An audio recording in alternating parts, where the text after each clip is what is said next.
explanation as to why they don't want to leave the cabin and why they don't believe the first victim. It's simple but effective, and it's why David refuses to take Mia back home even after she begs him with the most scared face I've ever seen on a human being. It's okay, Mia. I don't think there's actually anything in this cabin that'll... Oh dear God! Eric takes to further studying the Necronomicon, probably because he's a high school teacher and just wants to read something other than Catcher in the Rye for once. Meanwhile, David finds Grandpa Dog dead and bloody beneath the work shed, and, seeing a gory hammer nearby, assumes that his junkie sister is the canine-killing culprit. He charges into the cabin, where Mia's taking a shower, but instead of getting grilled by her brother about a dead dog, she boils herself by turning up the heat and scalding a whole bunch of her skin off. Does your new favorite book say anything about that, Eric? Oh, yep, here it is, Chapter 6, The Old Viserys Maneuver. David finally tries to drive his scalded, puking sister back to civilization, but he has to stop the jeep when he finds the road out of there flooded. I mean, the sign warned you, dude. It's right there. Everyone is getting rightfully worried, even though David tries to assuage their concerns. Everything's gonna be fine. Everything's gonna be fine. Everything's gonna be fine. I don't know if you've noticed this, but nothing has been fine. Yeah, Eric's not a believer, and looks like the evidence is on his side, since Mia walks into the room, twitching all kinds of crazy and holding a goddamn shotgun. She shoots it right past David's head, which I guess serves as an invitation for an evil spirit to break down the door and come into the cabin. We're treated to a cameo sound clip of Cheryl from the original Evil Dead, with Mia adding her own personalized punctuation. You are all going to die tonight. She passes out, and when Olivia tries to secure the gun, Mia stops her, pounces on her, and pukes a whole bucket's worth of blood right into her face. Aw, sick nasty. Olivia rolls Mia over into the open cellar hatch, and Eric thinks fast, closing it and climbing on top to keep Mia shut and tight. Hey, what if we gave Natalie a line? Oh my God, what happened to her eye? Oh, I meant like an original one, but that's okay, I guess. Eric tells David that he thinks Mia's all messed up because of all the witchcraft stuff from the basement, and unfortunately for them, that witchcraft stuff is contagious, because Olivia sees a ghastly grinning version of herself in the bathroom mirror. She realizes the image might be reflecting something foretold in the evil book, and next thing you know, she's frozen in place and bugging out a bit. Eric goes to check on her and finds the bathroom light only half working, but his ears are fully functional, and the sound they pick it up is pretty gross. Olivia. Turns out that's what it sounds like when someone saws their own face off. Holy shit, Olivia! When'd you start doing bath salts? Olivia is now possessed enough to cut off her own cheek, and according to our rules with this series, that means another one for the count. Deadite Olivia attacks the prone Eric and really messes him up good, stabbing him in the chest and beating at his face with a syringe. Good thing you opted for the extra strength glasses there, dude. When Olivia crawls towards him, ready to stab him some more, Eric grabs a broken piece of porcelain and smashes her head over and over until she's no longer moving. It may not be a proper dismemberment or anything, but this does kill the Deadite Olivia. Again, different movie, different rules, I guess. David tends to Eric's wounds in the work shed with, wait, what's her name again? Natalie? It doesn't matter. Go on and get. As David patches him up, Eric confesses that he probably brought this all about by reading from the book. At least something evil. Yeah, you fucking think, dude? Inside the cabin, Natalie hears Mia crying and sounding normal in a classic Deadeye ruse that successfully draws the bland nothing character down the stairs to help her. That's when Mia breaks bad, and although Natalie tries to escape, she's pulled back underground and slammed shut inside. Mia creeps up on Natalie, who tries to grab a box cutter to defend herself with. And that gives us this movie's most memorable moment, when Mia treats that blade like a push pop and licks the edge of it, splitting her tongue in half. The fork-tongued Mia then shares a bloody French kiss with Natalie, and even though David comes and rescues his girlfriend from the cellar, we know it's probably too late for her. They chain and nail the cellar door shut and have a good cry sesh on the floor together, while Eric tries to end this misadventure by burning the Book of the Dead. It doesn't work though, because like obviously a book from hell is gonna be pretty flame retardant. That durable Naturom Demonto has a lot of conflicting info inside, but all of it does point to one especially evil being. Evil entity, taker of souls. And the world's best birthday party planner. He's got a cake and a candle on his head all ready to go. This entity needs to claim 5 human souls before it can successfully rise from hell. So I guess it's convenient that 5 idiot teens just happen to roll into its neighborhood. In the kitchen, Natalie examines a bite wound Mia left on her hand, which festers and spreads corruption all the way up her arm. And to make things worse, Natalie's got an audience for this arm-enveloping affair. Motherfuck, man, when did Tessa Altman get so scary? Convinced that her hand is a lost cause, Natalie grabs an electric carver from the ground and, to her credit, does what needs to be done. She saws right on in until the bone breaks and the lights go out. Hot damn, this movie don't fuck around. Are you happy with yourself, Mia? Oh, yeah, I guess you are. David duct tapes Natalie's stump, and then it's back to the book, which Eric says makes one thing clear. In order to stop this, The possessed must be cleansed. And apparently, there are 3 ways to cleanse the evilly afflicted. A live burial, complete bodily dismemberment, and that old witch standard, clean and simple immolation. David's understandably reluctant to go with any of these options when it comes to his sister Dearest, so Eric resolves to take care of it himself. Not if Deadite Natalie has anything to say about it, though. Yep, the amputee attack. Natalie simply rearms herself. Not with like another arm, she can't do that. But with a crowbar that she then beats David down with. And when she's bored of hitting him, she turns her attention to Eric, who she beats with the crowbar until his skull is busted open. Before she can take one final fatal swing, though, her arm gets shot straight off her body by David, who's got the boomstick now. Natalie reverts back to her milquetoast human form and confusedly asks David why he's hurting her. I know this is usually a demonic ploy, but in this case, Natalie stays a human and bleeds out to death, never to come back as a Deadite again. I know we already counted her possession as a kill, but I don't know, man. Let's just count her death here as another one? These movies are messy. I said that in the first kill count for him. David takes Eric outside and promises him that he'll do what needs to be done. So he heads back inside and pours gasoline all over the place like he's looking to collect some insurance money. But before he can drop the lighter, Mia starts singing a lullaby to him, and a picture on the wall reminds him of more innocent times. So he comes up with another, less sister-burning plan. The new plan involves a chainsaw. Wait, no, a battery? And some syringes, I guess. He heads down to the cellar, syringe in hand, only to have Mia fly out at him from a corner and cut his arm up with that box cutter. She throws him into a nasty pool of water and starts to drown him, but she's stopped by Eric, who knocks her down with a shovel, which allows David to stick her with the needle. Unfortunately, that fight took the last bit of life out of Eric, who dies in a seated position, which has got to be uncomfortable. I didn't mean to put his body down in the water, David, because that's downright disrespectful, dude. It's gonna get moldy. David takes Mia out to a grave he dug and buries her next to a burning tree that was struck by lightning. She's not ready to be put down for a nap, though, and wakes up acting like a regular human being, begging David for help. He doesn't fall for that old trick and instead keeps on shoveling, not stopping to cry about it until the dirt is level and he can't hear the Deadite no more. Fun fact, they actually buried Jane Levy underground for this scene, so actor Shiloh Fernandez could be more emotional and urgent during it. When the burning tree goes out, David takes it as a sign that the medicine has run its course, so he digs his sister back up quickly, since again, she was actually buried down there, and uses the battery device he rigged up in the shed to stab her in the chest and try to zap her back to life. It doesn't appear to work at first, and David laments the loss of his loved one, but y'all know how movies work by now. Of course she's gonna come back. Besides, I never put her on the count. That should have been a Deadite giveaway. Mia comes back from the Deadite and is legitimately free of her possession. So is this a happy ending to our story? Not exactly. They've still got to get out of this place, and Deadite Eric's not about to let that happen. After a neck stab with some pliers, David is in real bad condition, and although Mia wants to help him, he ushers her out of the cabin and tells her to go before slamming the door shut and locking her out. I was doing so well until I decided to use my gun. Best weapon I found is sneaking up on everyone from behind and slitting their throats with the folded knife. Shush, I'm trying to do something. Her consolation prize is an Evil Dead mainstay, but it's still What the heck is happening? The zombies? Well, if you Oh, want theatrics, every woman tries to kill you. I guess that even though Mia was able to come back from it, the evil entity did claim 5 human souls, you know, if you want to be technically correct about it, which is the best kind of correct. With the soul fundraising Do you want to watch me play the Hitman? abomination rises from the earth. Shush.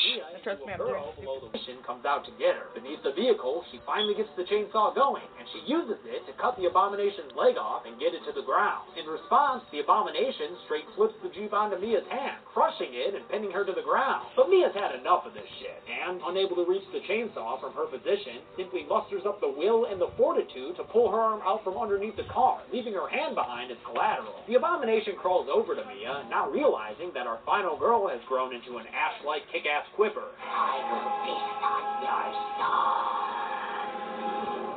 Son, this motherfucker. With that, Mia saws into the abomination's head, and I'm sorry y'all, but this public version on YouTube can't even begin to show the brutality of this kill, so I'll just give you some discreet close-ups. The abomination's zipper-looking corpse sinks into the bloody, muddy earth, and with the evil being vanquished, the sky clears up, and Mia's finally able to wear that magnifying glass necklace in peace. The sun is rising, and humanity is saved. So you can go ahead and close that Book of the Dead. Oh, and after one last severe title card, the movie ends with a post-credit cameo from Mr. Bubba Hotep himself.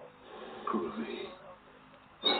Good lord, does it even matter how many kills there were when we had gore that crazy intense? Of course it does. We all about them analytics, baby. Let's get to the numbers.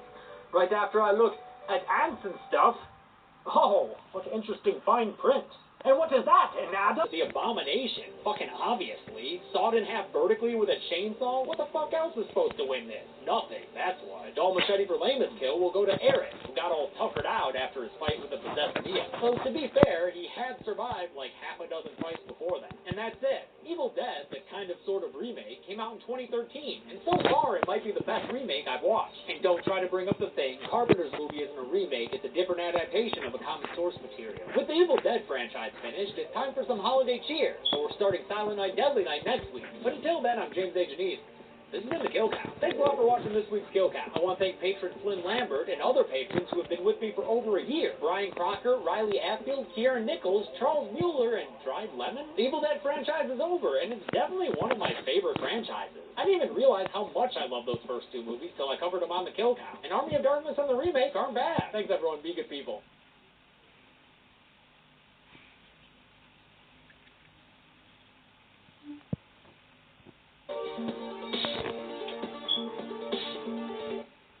Welcome to the Kill Count, where we tally up the victims in all our favorite horror movies. I'm James A. Janice, and today we're looking at the 2006 remake of Black Christmas, sometimes marketed as Black Xmas, to show how X-core is. The remake follows loosely the plot of the original, but adds a ton of backstory to Billy the Killer. Flashbacks take up a good chunk of runtime and change Billy from a completely random killer to some local legend. I'll admit that the first time I watched this movie, I kind of liked it because of how batshit insane it gets. But the more I watch it, the more off-putting it is.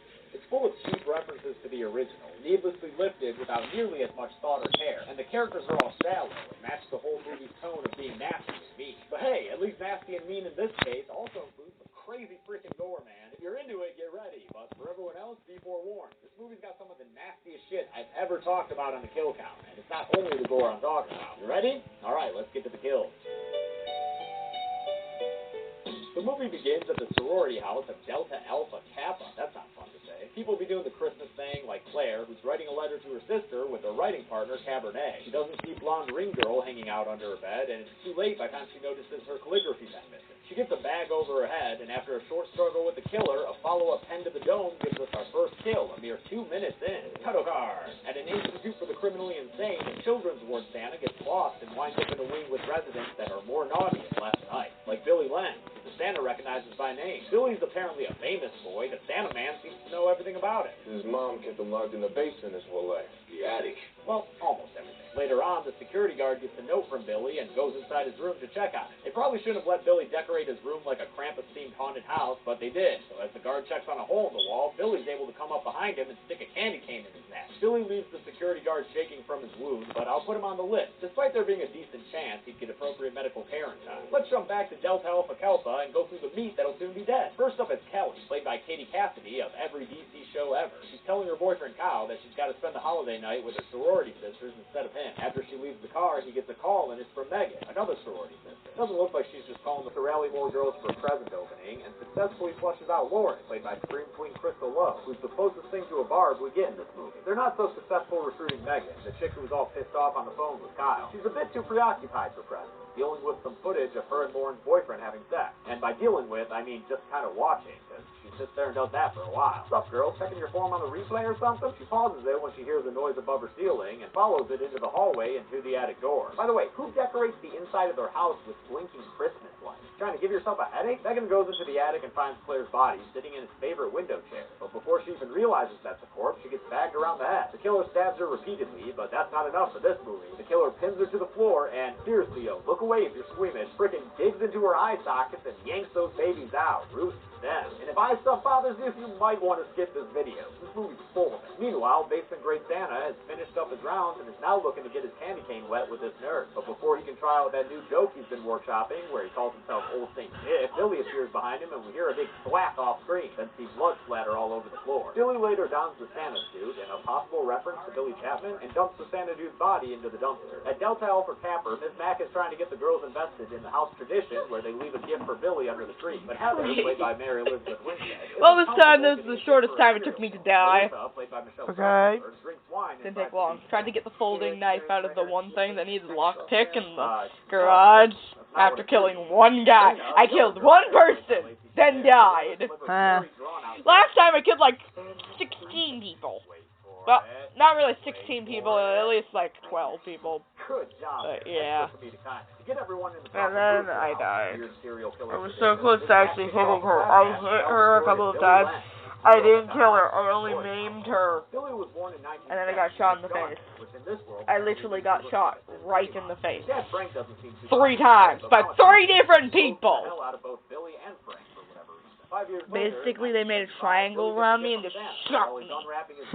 All I want. Parents arguing, and another Instant man, kill. Constance's lover, show up and start a fight. Billy peeks under a wall to witness the end of that little dust-up, his dad on the ground bleeding. They bag his head, and as Billy watches, beat Frank a ton of times with a hammer, murdering him right in front of his son's eyes. The partners in crime later hide Frank's body in the crawl space under the porch, because this movie is obsessed with those in-between places. And after Constance sees Billy peeping in on them, they kind of chase him into the attic, which is alright by Constance, because she just locks him inside. And flashback. In the present, Kelly gets a phone call and puts it on speakerphone for the rest of the girls to hear. It's not nearly as deranged or creepy as the calls from the first one. What have you done?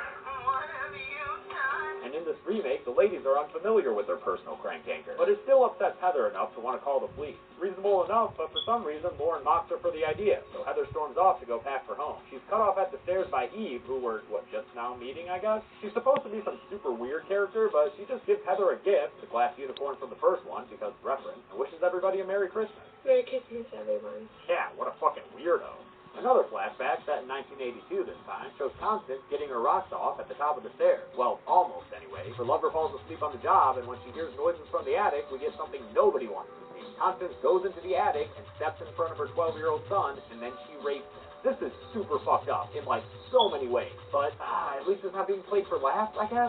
Still, it gets even more crazy when it cuts to 9 months later and Billy has a new sister daughter. Constance names her Agnes and tells the ceiling that she don't need her attic son anymore. She's my family now. We cut from Agnes in the past back to Eve in the present, which I guess is supposed to make you think they're one and the same. But spoiler, they're not. The phone rings again, and it's another quote-unquote creepy call that just has a regular-sounding dude repeating dialogue the girl said earlier. I'm going to bury that in your head. The caller ID said it was from Megan's cell, so Katie braves the green and red blinking torture hallway to check on Megan in her room. When she gets there, though, Kyle pops out. That's really fucking suspicious, dude. Turns out he had climbed into Megan's window to try to get rid of that doggy-style video on her computer. He gives some bullshit excuse about wanting to see Kelly, blah, blah, blah, whatever, man. Let's just get to the next flashback, which Kyle tells the sorority girls since he's a townie who grew up under the legend of Len. It's 1991, which means Billy can legally drink now, but instead, his idea of a good time is spying on happier families with his new telescope. Downstairs, his 8-year-old sister-daughter Agnes is opening presents, but Constance unwisely leaves the room to go light a cig on the stove, and we see that Billy is actually in the living room pulling a Sean Spicer. The kitchen phone rings, and when Constance answers it, Billy's on the other end using her own words against her.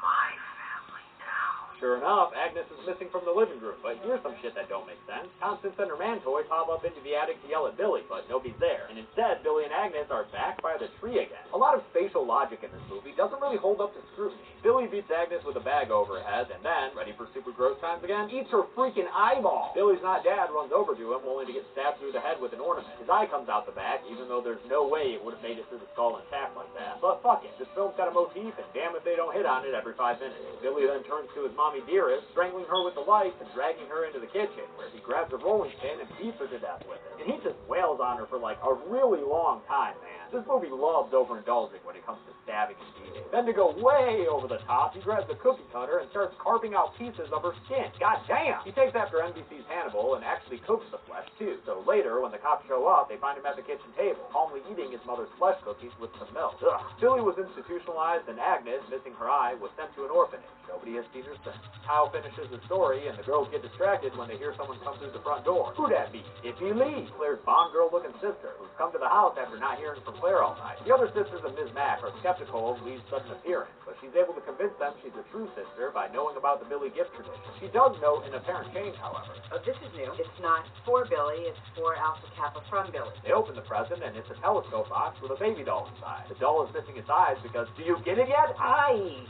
Then Lauren projectile vomits, so the girls take her upstairs so she can just get it all out, sweetie. It's okay. You'll feel better tomorrow. When the power goes out and finally ends the blinking light torture hallway, Megan's laptop switches to battery power, and so Kelly winds up seeing Kyle's star turn on the screen. She gets real pissed at him, even though he claims it was before they were together and that he's not the one who put it online. Their boring, totally irrelevant argument in public when it spills out into the hallway, and the other girls unite in kicking Kyle to the curb. Mel starts a shower so Lauren can wash the puke and regret off herself, and as she undresses, she uncovers an unlikely peephole under the floor. Look at the weird way this eye is edited into that shot. And what kind of angle would you even have from that hole? You'd just be looking at ceiling. Oh, no, you'd have a perfect Porky-style angle